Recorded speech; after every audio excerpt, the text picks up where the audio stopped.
Hi everyone, hope you are having a good day. So imagine you are working on a web project, let's call it Retro UI, and to run Retro UI you have some dependencies like Node, Python, Postgres. There could be many more, but for the sake of video let's take these three as an example, and you are running that on your machine which is running macOS. Now let's say you got a new coworker and he runs Windows in his machine. To run Retro UI in his project, he also need to install these packages, right? And most likely the same versions. Now you two have been working on this project, everything is going good. Now it's time to ship for production. So you rented a VPS from some cloud provider which is running Linux, and let's say it's running on a Ubuntu distro. To run Retro UI in this new Ubuntu machine, you need to install the same dependencies you had like in your desktop.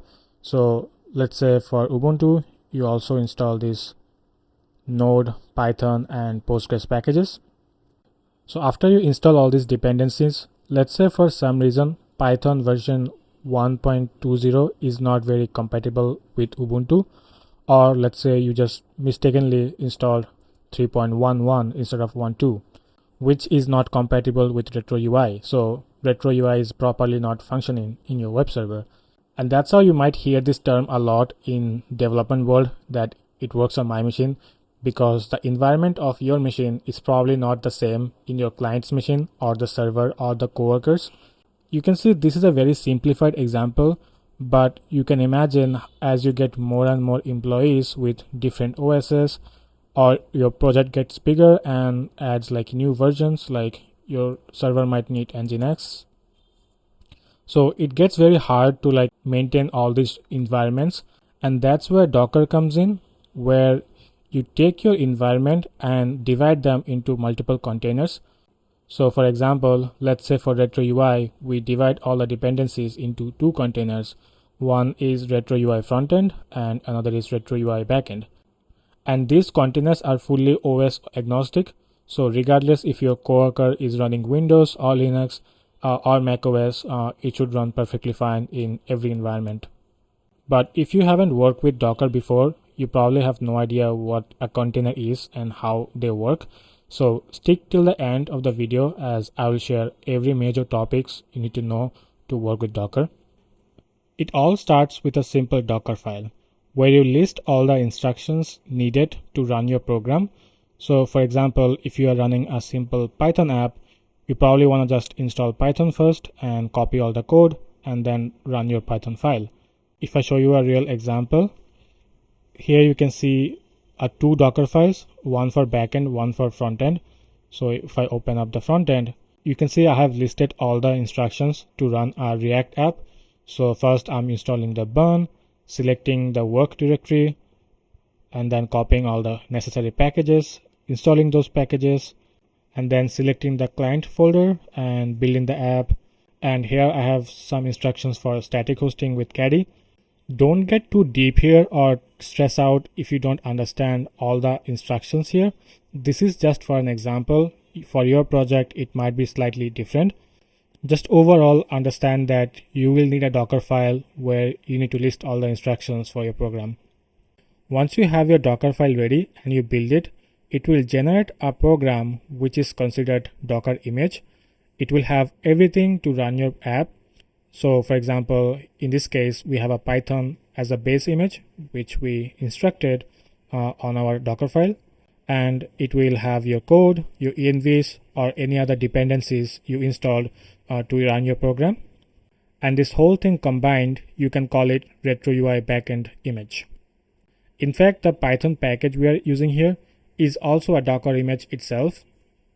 Once you understand Docker image, you might be wondering, how do we find out which image has what name? Like the Python image we are importing here, how do I know that there's a version called 3.11-slim? And that's when you need to learn about Docker Hub. It is a big marketplace where everyone hosts their Docker images. So you can find images for Python, Node, even Retro UI if you want to deploy yourself. To show you an example, you can just go to hub.docker.com and it will take you to Docker Hub website. And here you can see you have tons of images like TensorFlow. This is the Python image. This is the Nginx image. So let's check out the Python one. So Python was installed more than 1 billion times. So needless to say, a very popular package. And if you scroll down, you will see instructions to work with this package. Here's all the listed versions that you can use in your Dockerfile. I think for us, we probably used 3.11 Slim, maybe this one. Yeah, this one. In fact, I also uploaded Retro UI on Docker Hub, so you can probably find that as well. Yeah, this one. So I haven't added all the documentations to work with it, but if you go to tags, you can see the versions we have. So 1.2 was the latest one. So yeah, that's pretty much about Docker Hub. So let's move on. Once you have your Dockerfile ready, you build that app and it creates an image. And once you run your image, it creates a container.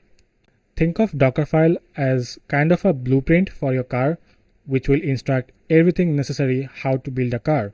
And once you follow this blueprint, you will come up with a car, which is the Docker image. Now, a car itself is useless, right? Unless someone starts the engine and run it. And that's what a Docker container is, where you have your image, you run it, and that creates a container. Let me show you an example. Remember this Docker file we had? This is for Retro UI's frontend. Now, to make it an image, we have to build this first, right? Let me zoom in. Let's close this. Let's run Docker build, specify the file name, Dockerfile frontend.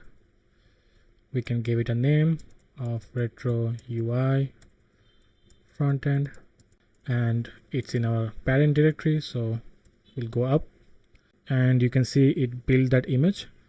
Everything looks good. Let's clear this. Now let's open Docker desktop.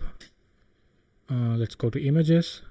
You can see the Retro UI frontend image here, but right now it's not doing anything, right? It's just a program. We haven't installed or run it yet.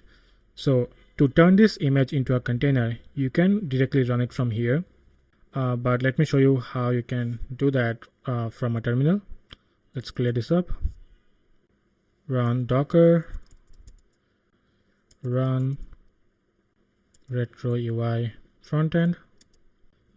Before we press enter, we also need to map our container port with my laptop's port.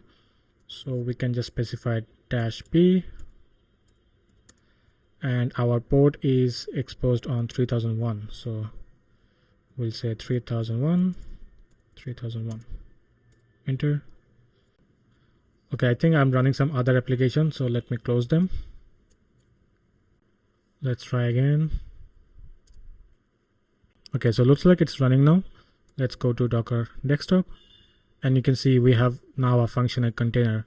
The image it's using is Retro UI frontend, and it's running on port 3001.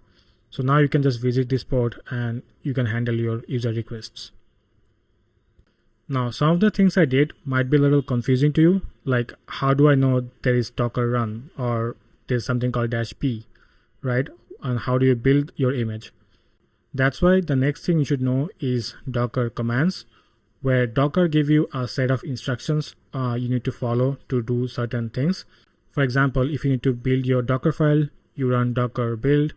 If you need to run your image, you run Docker run. If you want to stop your container, you run Docker stop your container name. If you want to see all your containers, you run Docker ps. To see all the options you have, you can just go to your terminal and run docker --help, and it will list you all the options you have. So you can go through this and have an idea what each of the commands does, and if you have further questions, you can just Google about those. When you start working with Docker, you will soon realize Docker doesn't persist any data.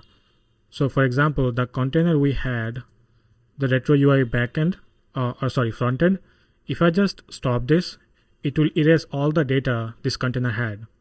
But sometimes you may want to save data, like if you are running a database and you want to save those data in your local machine, right? Because in case if the container goes down, you still have the data. And that's where Docker volume comes in, where you can instruct Docker to persist data for certain containers, and it will save those information in your machine somewhere managed by Docker volume.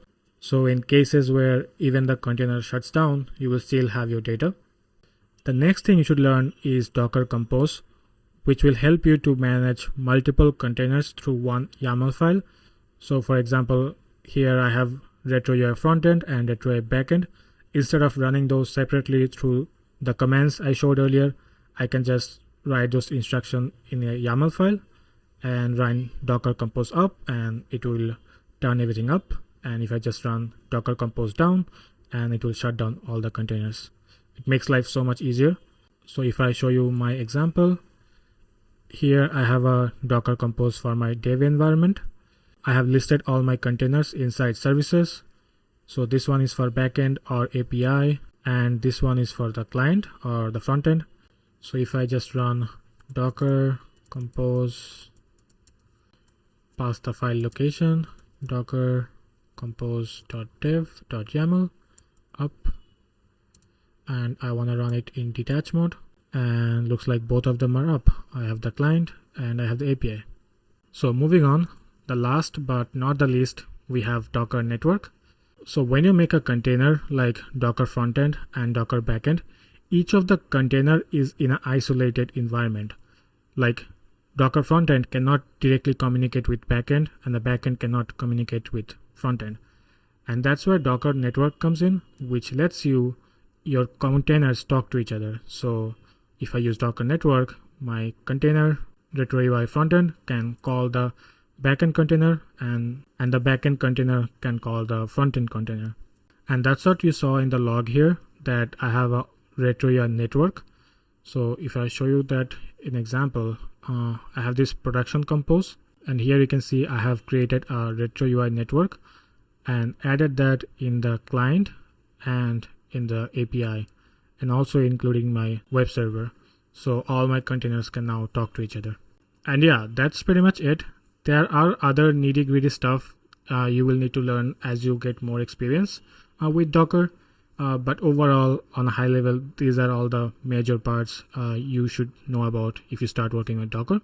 Let me know if I missed anything out, but that's all I have for this video, and I'll see you guys next time. Bye bye.